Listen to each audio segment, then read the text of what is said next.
Hi, my name is Gordon Huddleston. I'm the president of Aethon Energy, and I want to welcome everybody to our quarterly town hall.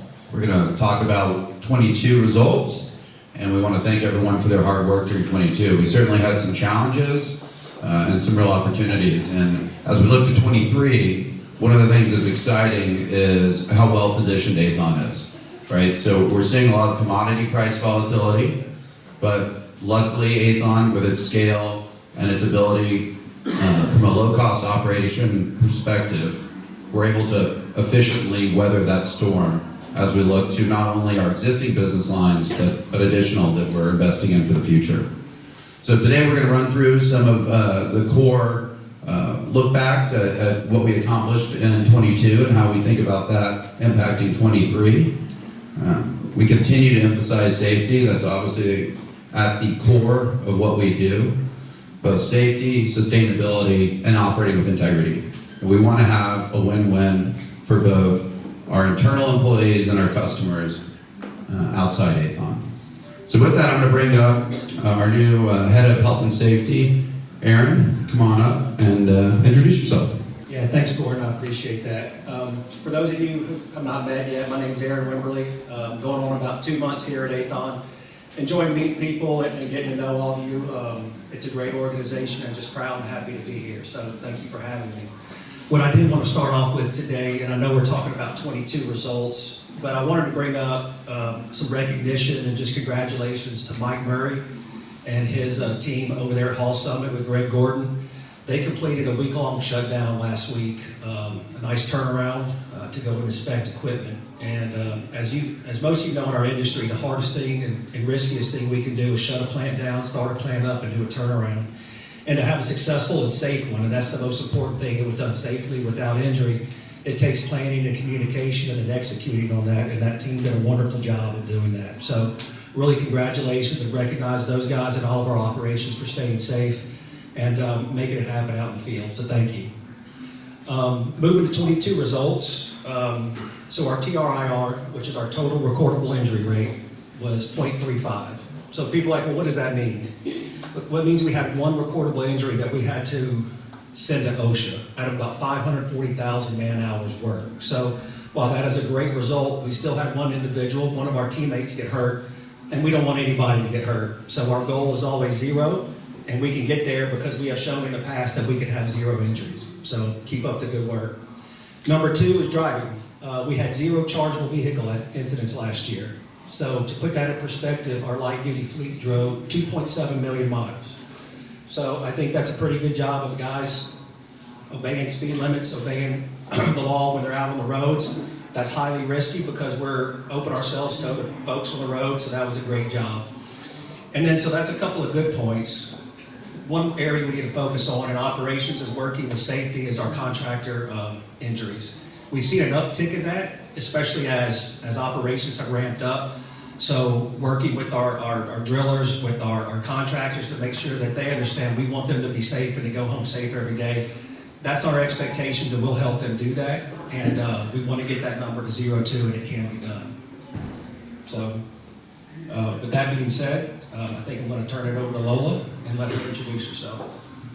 Good morning, everyone. Good morning. My name is Lola Oyewole. Try saying that 5 times. It's a tongue twister. I am brand new to Aethon. I started on the same day as Aaron about a month and a half ago. I am here as the new head of the HR, and I'm really excited to be here. My background has really been in financial services, so I am new to energy. But I spent 20 years in the financial services space. I worked for companies like GE Capital. I also took a break and worked in the education space with the University of Phoenix. And then most recently, I worked at a mortgage company called Aqua Financial Services. Spent about 7 years there, working in different roles as VP HR and also as head of diversity and inclusion. So I'm really excited to be here today. I'm really excited to get to meet and see all of you here today. So a couple of things I wanted to do was to have you meet my team, if you see on the screen there. Now, most of you all know Ashley and Nicole and Stephanie. They are the HR team. And we see ourselves as partners with you. We're here to support you, we're here to work with you, and so if you have any questions or need anything, please feel free to reach out to any one of us. A couple things I wanted to mention that you may or may not know about, but we have a wellness challenge that's called Ramp It Up. It's a steps challenge. I understand that we've got a competitive group here, so something, if you haven't had a chance to register, I would encourage you to register. You can see the dates on the screen.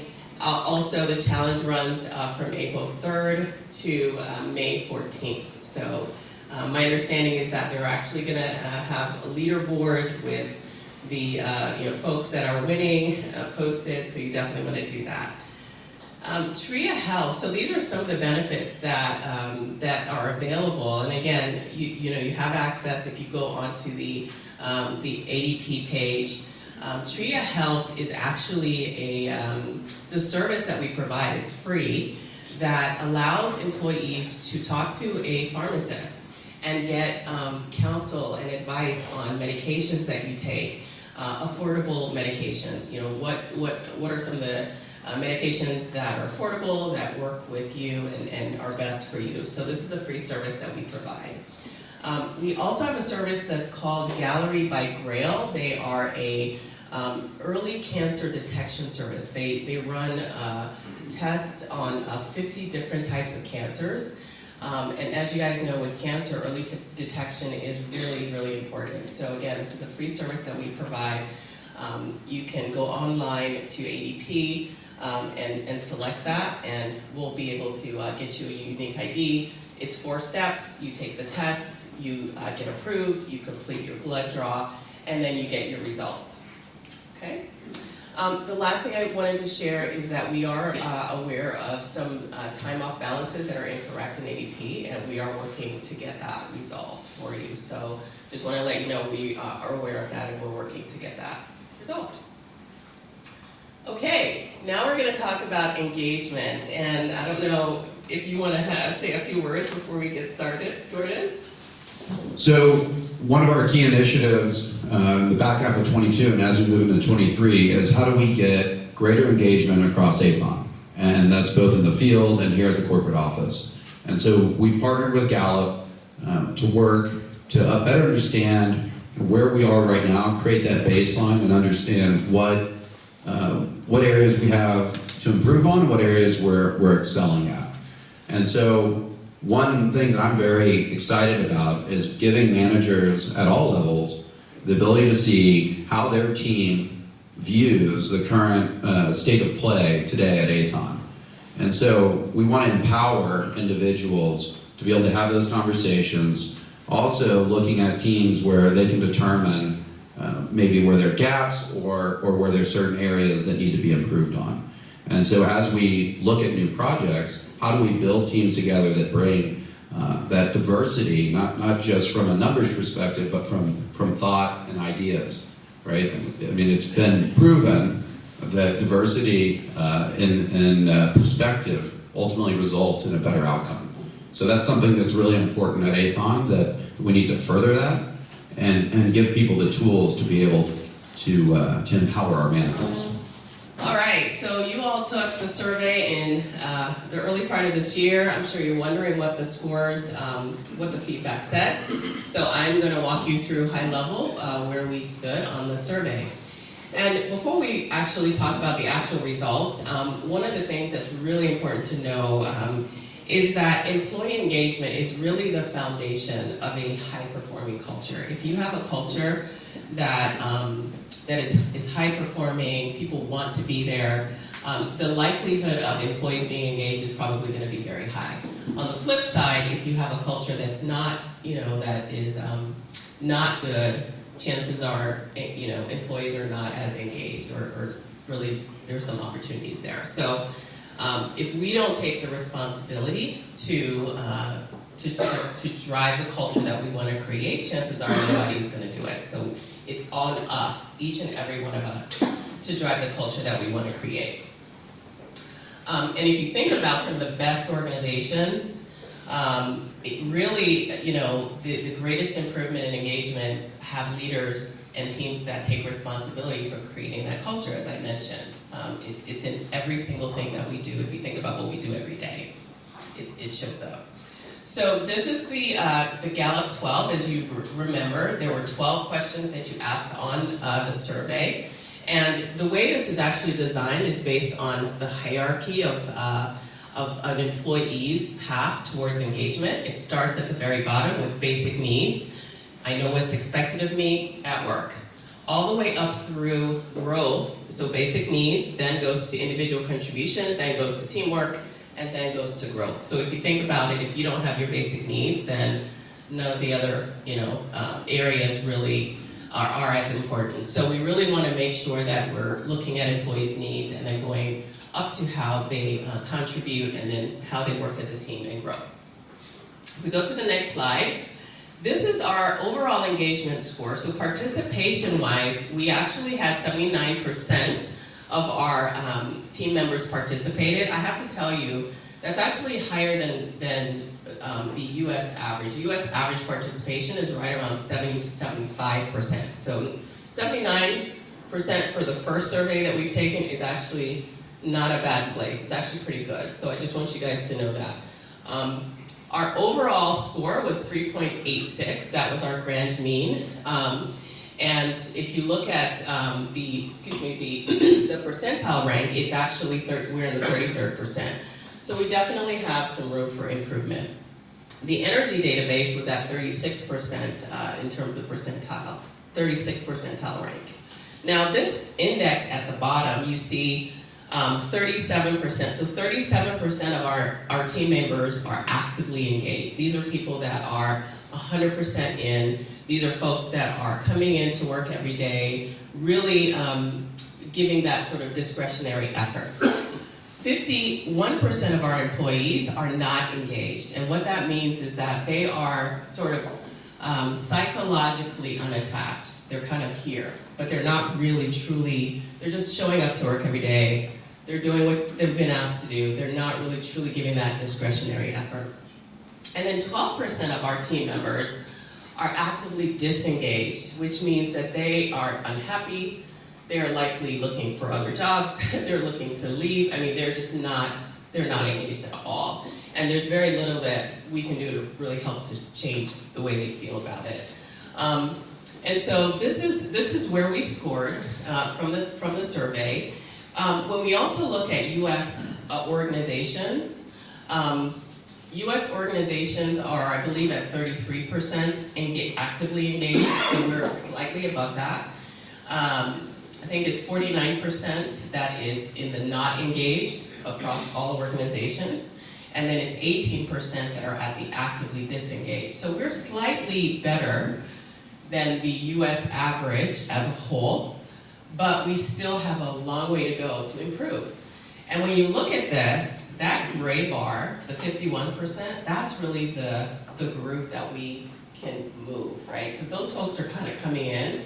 They're not terribly disengaged and they're not terribly engaged. So we have a lot of work to do as a company to really try to, again, help to drive the culture we want to create and be able to get people more actively engaged. We can go to the next slide. All right, so everyone will have an opportunity to meet with your teams, to go through your engagement score that's specific to your department. When you get the scores, we actually met with managers on Monday, so managers have now the opportunity to see their scores and they're going to share with you. When you get the scores, really look for opportunities in the results. Look at where you did really well. Look for where you have the biggest opportunities for improvement. Remember that this is a snapshot in time, right? We want to see improvement over time. So this is a baseline. We started it this year.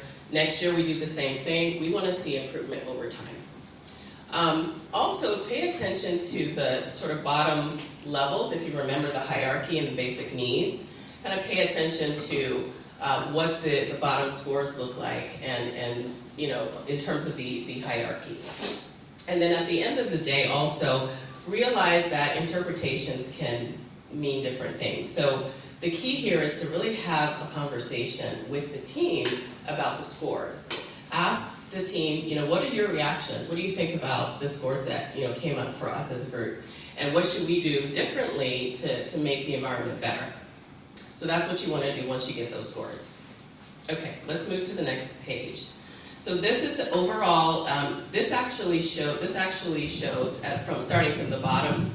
If you think about the hierarchy, starting with expectations, one of the things that we didn't score as well on is doing best, and that was question 3 on the Q12, which talks about doing your best every day. I have the tool that's needed to do my best every day.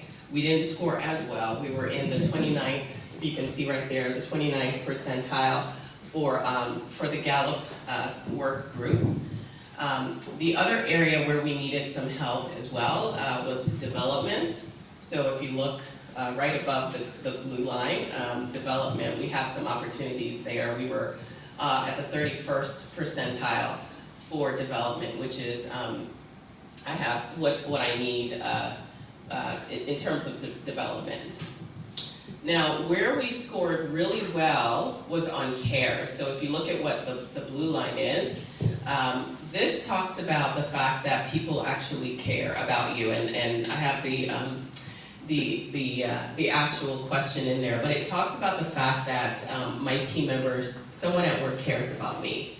And that's really important because you can see that a lot of people feel like they have someone at work that cares about them, whether it's their boss, their friend, their colleague, they have someone that cares about them.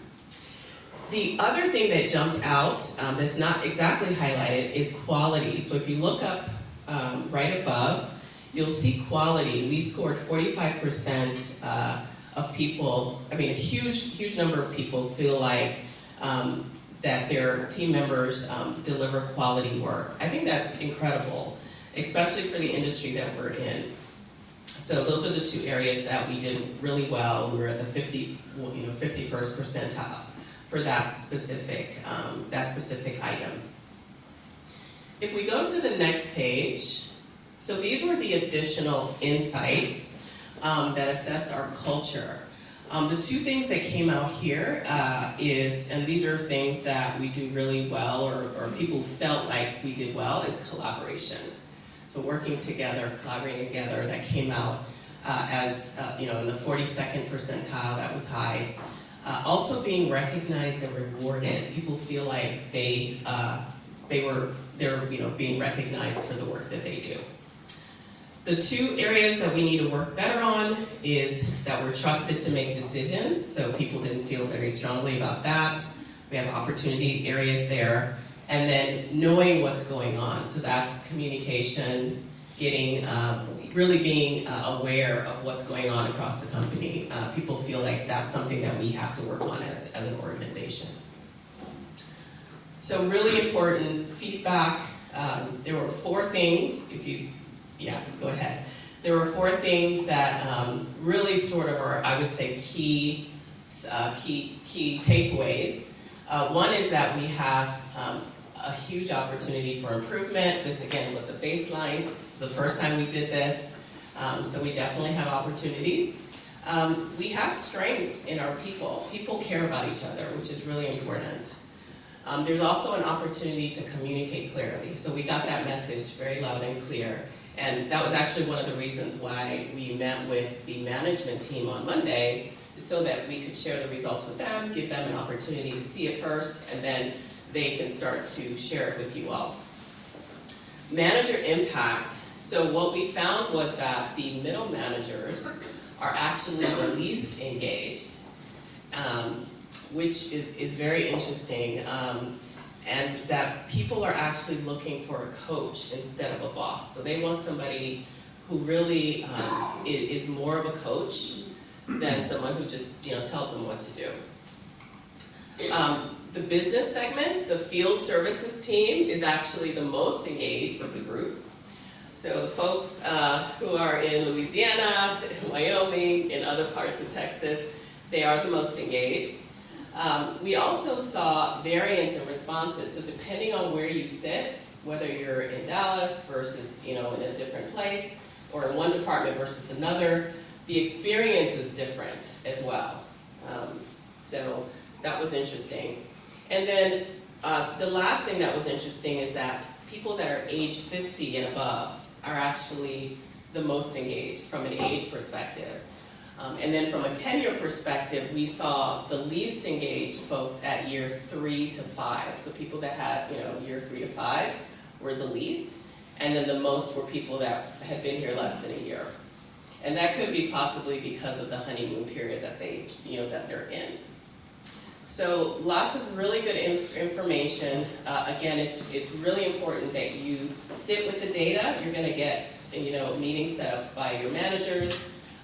It's important to sit with the data, discuss it as a group, as a team, understand specifically what share your comments about what do you think about the data and how you really feel and in the environment, and then what are the actions that that you can do differently to help drive a different environment, a different culture. These are the next steps, as I mentioned. Log into Gallup. There's a ton of information in Gallup. There's a lot of resources. There are learning modules and all sorts of things. There are ideas for action plans that you can leverage as well. We want you to start to build an action plan with your team by the 3rd of April, and then by the 17th, we want you to kick it off and start to introduce the actions and then start to plan it with your team. And then we're going to track progress, all year. Mid-year, at the end of the year, we're going to, we want to see improvement. At the end of the day, it's really about the actions themselves, not just setting the action plan, but actually doing the work and working together as a team. Thank you, Lola, and thank you for running through all of that data. We know that it's a lot of information, which is why it's imperative that everyone is going to be able to meet with their managers to get a download and talk a little bit more in detail about what makes sense for their teams. You're going to hear a lot more familiar feedback and be able to talk through that. But I think the big takeaway to get is we hear you. We have tools in place to continue to listen to you, to our teams, to everyone in the organization, and then to communicate with them better. Part of that is this whole production that you can see, and our team that we can see through the camera here. We're really excited to be broadcasting this town hall to all of our locations, to all of our people, and we're really committed to engaging in how we articulate and get feedback with you guys over time and enhance the way that we can engage and succeed together. So thank you very much for all of your participation so far. I know that this is all new and something curious to digest and learn about. We really are excited about the resources that are available in the Access portal. We'd encourage you to really dive in there. Some of the stuff immediately will resonate with you in some of your experiences here at Aethon, and hopefully give you tools and perspectives about how we can grow and interact and be better together. So with that, I'll welcome Paul up here to give us an operations update. Well, a little bit of an operations update today. We had a good first quarter. I want to thank the operations team for, again, the safe turnaround, building a strong safety culture through operations and through our contractors is definitely something that is a focus area for us this year, as it always has been, but getting to zero is something that's definitely possible. We are continuing to progress inline inspections in both East Texas and Louisiana, and I think by the end of the day we'll have pretty strong confidence in the integrity of our whole gathering system. So thanks to everybody that's working on that. We're going to continue to try and reduce our overall lifting costs. One of the big things that costs us money on the operating side is handling and disposing of water. So we've converted a well in East Texas that'll really help us reduce our water handling costs by the tune of $7 million a year. So thanks to everybody that worked on that. We want to get our gas to the right markets. And so one of the things that we did is we entered into a contract with Acadian Enterprise so that we could move our gas and sell it at Henry Hub. And as part of that, we're building a big 16-inch line in the northern part of our field so that we can access that transportation. And that's going to be commissioned any day now. And we connected our two main facilities in East Texas, Martinsville and in Land Lake, with a combination of 24 and 30-inch pipe through over a series of a year. But we finally finished that, and that's going to give us a lot of flexibility in East Texas in terms of how we develop that asset. So great accomplishments on the operations and asset integrity side in the first quarter. The map, for your curiosity, shows where our current drilling rigs are. And, in total, our activity is pretty similar to where it has been in the past. We're operating around 14 rigs. I think one thing that's a little bit different than in the past is that most of the rigs are in East Texas this year, as we're getting really strong results in East Texas, but also trying to prove up some new areas there, particularly Vader and Kylo and Star Wars. Does anybody know where Star Wars really is? Robertson County? Yes, That's Paul. real south of us. Like, it's not east, it's actually south. So, we're starting a campaign there. We drilled and completed 2 wells, one in the Haynesville, one in the Bossier, and they're among the best results that we've got in the company. So we're very excited about that. And another well result that we're excited about is in Louisiana, in the Bossier Formation in Woodardville, a well that we call the Connolly, and that is a well that has met or exceeded our expectations. So I think everybody's aware that we're sort of dealing with $2.50 gas prices instead of $8 gas prices like we had last year. Unfortunately, our service costs and well costs are still at an $8 gas price level. And they may be for some period of time because that's more influenced by what's going on in the Permian than what's really going on in the gas side. But our teams have been really attacking the inflationary issue by trying to get more efficient and doing things smartly.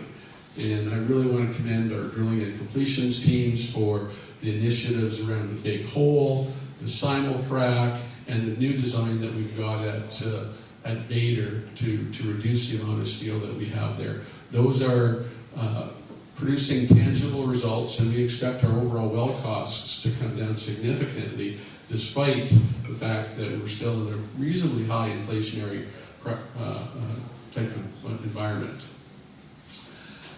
I think as we shift our activity from Louisiana into East Texas, the other issue that we need to resolve is how do we handle our gas? How do we move it to the right markets? So Preston and the marketing team have been working really hard on trying to figure out how do we handle our immediate needs, but also how do we handle the future volumes associated with current and future development. And so last time we talked about a deal that we did with NGPL and Cheniere.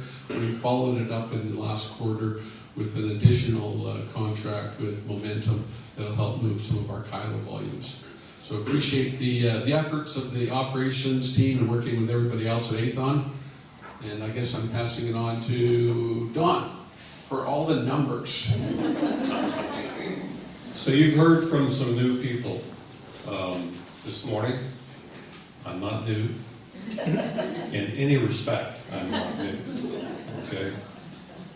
But what I do is I kind of review where we're at. So Paul talked about where we're at relative to first quarter, and we've got some good things kind of happening from a quarterly perspective, but my task is to just come back here and talk about where we wound up from a 22 perspective, so a full year 2022.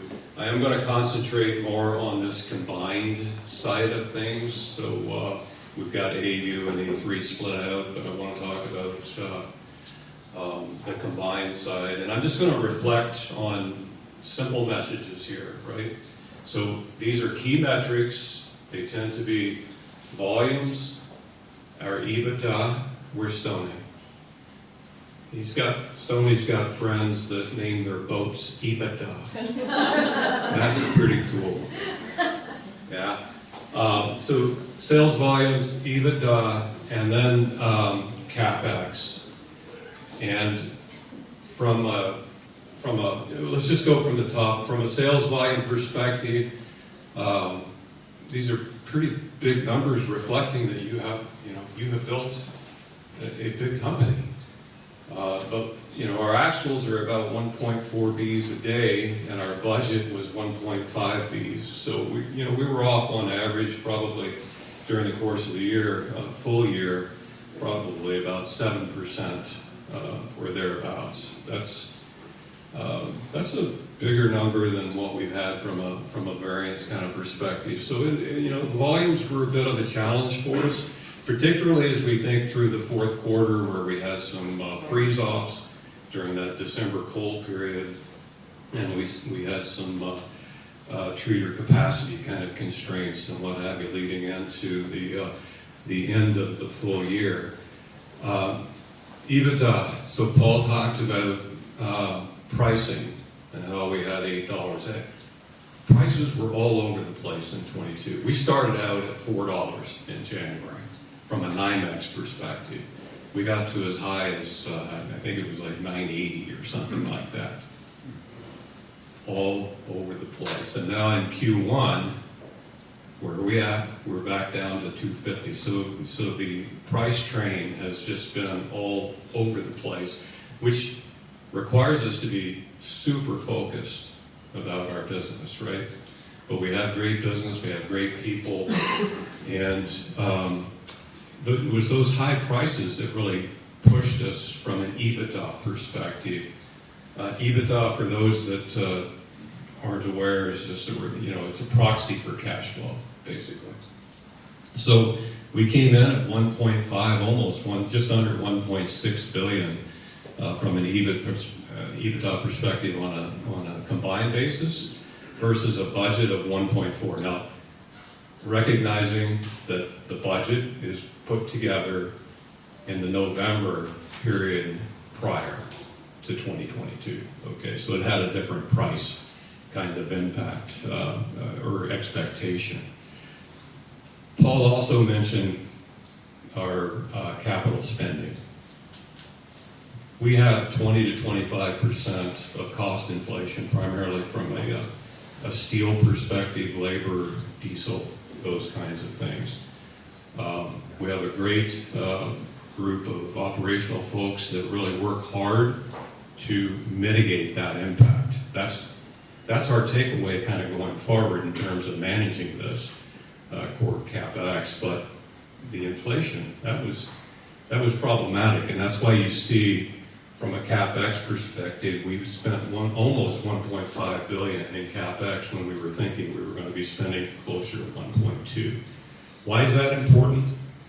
Well, it's because in our pursuit of generating free cash flow, that is a mountain to overcome, even from higher prices with respect to EBITDA. So you can see here that the difference between the EBITDA and the CapEx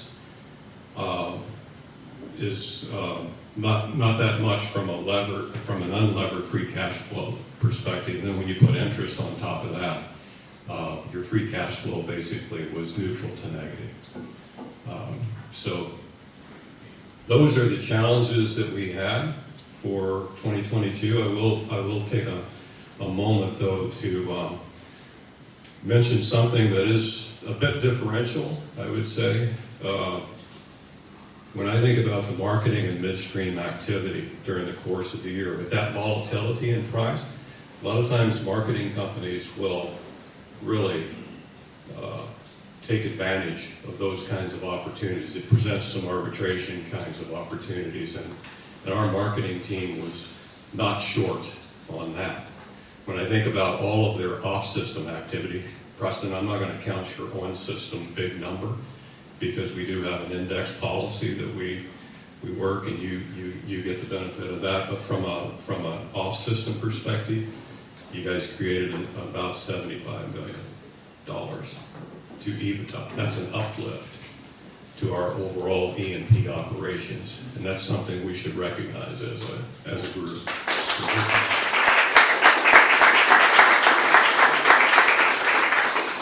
Look forward to more of that, Preston. Corey. Bernardo. So, that's the essence of the message, is we were short on volumes, and I think we've, from a 23 perspective, we have rationalized our volume curve, I guess, is the way to think about that. Second quarter, I know that we're supposed to really have a kick, and we are seeing a kick. I think there were something like 11 new wells turned on, or maybe more than that, for return to sales. That's an important piece coming up into the second quarter. But our volumes are looking reasonable for Q1, and the EBITDA is going to be a challenge just because of the step down in price. We're pretty well hedged for 23 overall, but we are in a low price environment, and so we have to be aware of that and be focused. So I appreciate Gordon just kind of leading off with that perspective. Now we're excited about kind of, working all together. This whole communication thing, it does matter. It really does matter across all of our teams. And so I'm looking forward to getting better and better at that as well. Thank you, Don. I mentioned earlier that we've invested a lot and our focus much more on listening, and that we hear you, and that we're working together to better engage and work with you guys. But we're also evolving, and that includes the ways in which we reach out to our people and communicate, how we're broadcasting this town hall. And I wanted to talk about a couple upcoming events and really just highlight the town hall schedule. And to thank Macy, who's been doing a really active job of trying to send out all of these invitations so they're electronically in your calendars. We're going to be working harder to do a better job of that so that you guys know when we're having events, what we're doing, and things like that. So I know immediately everyone is probably excited about the March Madness tournament that's going on. That's going to conclude in April. There is a trophy that still exists and is hidden in my office, awaiting someone's new name to go on it. Unfortunately, it will not be me. But our next town halls will be on June 7th, September 6th, and December 14th. Please block those in your calendar mentally. We really are eager to engage and communicate more with you in these types of forums. And before I welcome Gordon and Albert back up here to take us out and take any questions, we'll fill these in with other activities and events. I know we're going to see the Dallas team later this afternoon, but are really focused on doing a lot more. So please stay tuned for updates to the schedule, but these are pretty locked in stone for the rest of the year.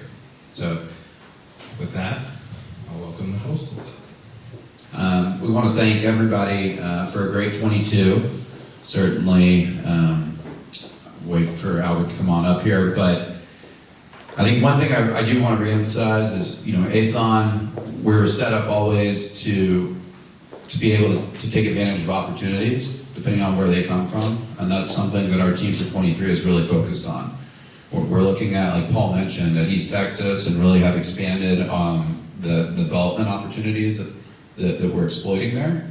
But also as we look to other lines of businesses, we really view the broader opportunity as how do we transition and move to a product that frankly the world's clamoring for, and that's a reliable, low emissions, stable energy source, and that's really what our focus is, and that's kind of the core of what represents Aethon's strategy, and y'all are all a part of that, and we really do appreciate it, and we know it's not easy, and we all have challenges, and everyone doesn't always see the same path, but that's the opportunity we have, because that diversity of thought is what precipitates a good outcome.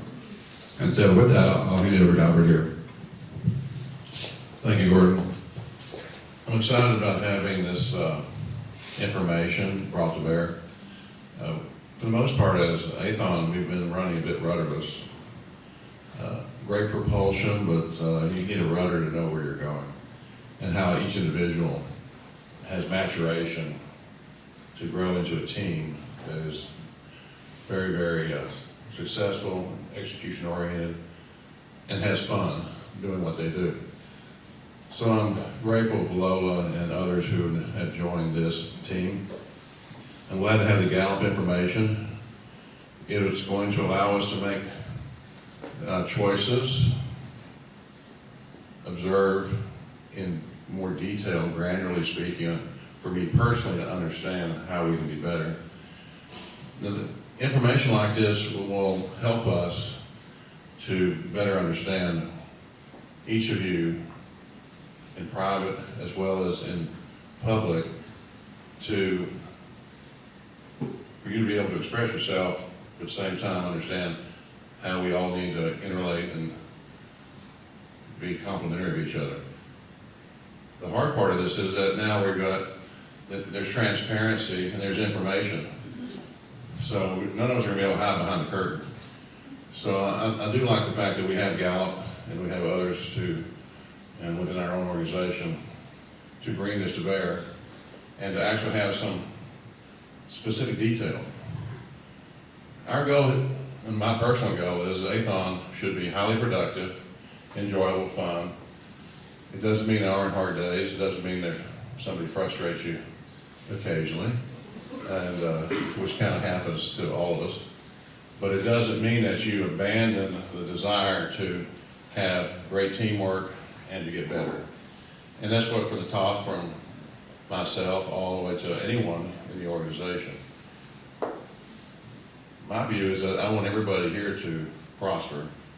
I want people to do and meet their personal expectations, but also the company expectations. I think we've grown amazing. 32 years ago when I founded the Aethon approach, it was one, never to go out of business, be productive. That's why we hedge. That's why we watch our costs. I think I've told everyone here, every day you come to work, assume it's $10 oil, $1 gas, because some days you won't be surprised that's the case. You see a paper clip on the floor, pick it up, because it inculcates the understanding that everything has value. And so I'm proud of where we've come from. I'm sure, given this additional information that we have from Gallup and the talent and the leadership that we're going to have internally, that we're going to do much better. And also too, from trying to share our leadership skills with you, in large measure, we can't be running blind.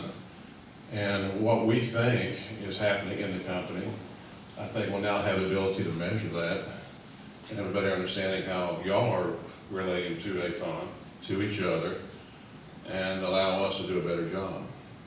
Obviously, when you have inflation and you have low prices and you have a squeezing of margins, that's one reason why you have to come to work every day and never get too giddy about your own success.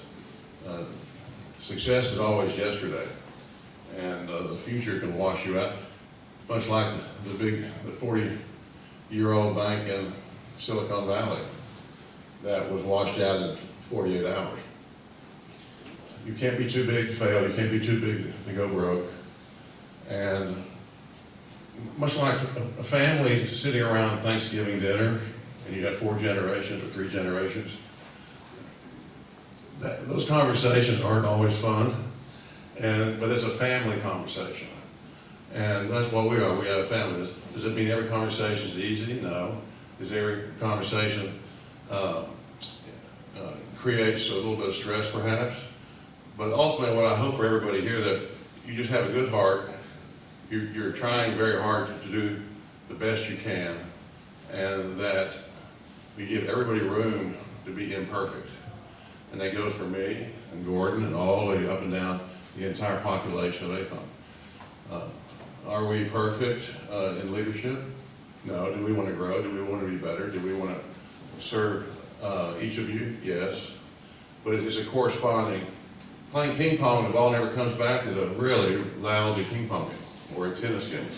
And so it's really important that the entire team, we respond, we act, and also to just, I mean, life's too destructive if you're not having fun.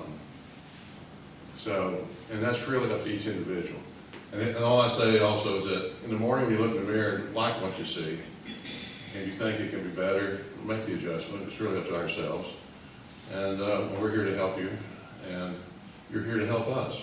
So, as I always tell people, we're not an organization, we're an organism. And every cell in the body has a choreography that makes the entire body highly successful. Usain Bolt doesn't run fast if some of the cells in his legs decide they're going to sleep that day. So talent alone is not sufficient. It really is about your heart and digging deep occasionally and having to produce. And I'm proud of you for that, because 22 was a very difficult year. And we had some unexpected things safety-wise that I'm personally disappointed in, as is everyone in this room. But I'm not interested in ever having to deal with that again.